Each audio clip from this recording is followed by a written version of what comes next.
حضرت ابو ہریرہ رضی اللہ تعالیٰ عنہ سے مروی ہے، نبی صلی اللہ علیہ وآلہ وسلم نے فرمایا، جن مسلمان ماں باپ کے 3 نابالغ بچے فوت ہو جائیں، اللہ تعالیٰ ان بچوں پر اپنی رحمت زیادہ ہونے کی وجہ سے ان کے ماں باپ کو بھی جنت میں داخل فرمائے گا۔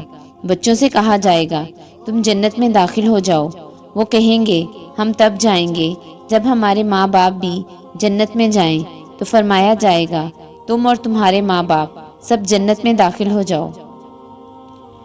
حضرت ابو ہریرہ رضی اللہ تعالیٰ عنہ سے روایت ہے کہ ایک عورت رسول اللہ صلی اللہ علیہ وآلہ وسلم کے پاس اپنے مریض بیٹے کو لے کر آئی اور کہنے لگی، اے اللہ کے رسول، مجھے اس کی موت کا خطرہ ہے، جبکہ پہلے بھی میرے 3 بچے مر چکے ہیں۔